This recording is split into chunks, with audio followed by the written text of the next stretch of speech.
يتأهب عشاق كرة القدم العالمية لمواجهة نارية تجمع بين المنتخب المغربي ونظيره المنتخب الفرنسي في دور ربع نهائي من بطولة كأس العالم 2026 المقامة في أمريكا. تأهل الأسود الأطلسي جاء بعد فوز عريض على منتخب كندا بنتيجة 3 أهداف دون مقابل، بينما حجز الديوك الفرنسية مقعدهم بعد تخطي عنيد المنتخب الباراغواياني بنتيجة هدف دون مقابل. تحليل المنتخب المغربي: نقاط القوة: المنظومة الدفاعية المتماسكة بوجود الحارس المخضرم ياسين بونو. يملك المغرب جدارا منيعا، استقبل 3 أهداف فقط في دور المجموعات وحافظ على نظافة شباكه أمام كندا.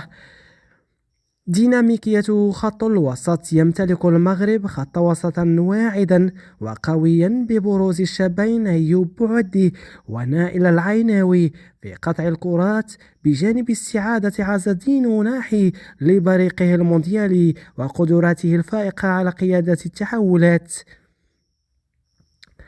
بينما يمتاز المنتخب المغربي بنقاط ضعف من بينها البدايات البطيئة.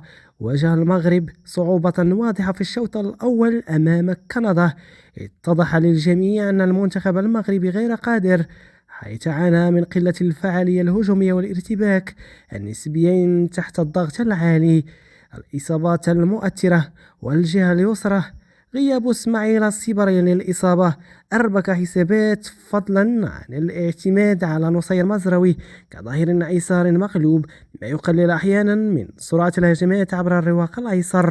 أما المنتخب الفرنسي نقاط قواه: القوة الهجومية والضغط العالي، خط هجوم مرعب بقيادة كيليان مبابي. وتعد فرنسا من أفضل منتخبات البطولة في استعادة الكرات في مناطق الخصم. العمق الدفاعي والخبرة الإقصائية: استقرار فني كبير وخبرة طويلة في التعامل مع المباريات الإقصائية الحساسة بوجود مدافعين صلبين مثل صليبا وكوناتي وأوباميكانو والحارس مانيان. ونقاط ضعفه: عدم الاستقرار في خط الوسط، يعاني الديوك من غياب التوليفة الثابتة في وسط الميدان مع المداورة المستمرة بين تيرني ورابيو وأورابيول وتشواميني. صعوبة تفكيك التكتلات الدفاعية: واجه المنتخب الفرنسي صعوبة بالغة في اختراق دفاع باراغواي المتكتل، ولم يسجل إلا عبر ركلة جزاء في الدقيقة 70. وأبرز لاعبي المنتخبين: عز الدين أناحي مهندس الخط الوسط واللاعب الأبرز في دور ال16 بتسجيله ثنائية رائعة، يمتاز بقدرته الفائقة على الخروج بالكرة تحت الضغط والربط المثالي بين الدفاع والهجوم وتمريراته الحاسمة التي تكسر الخطوط.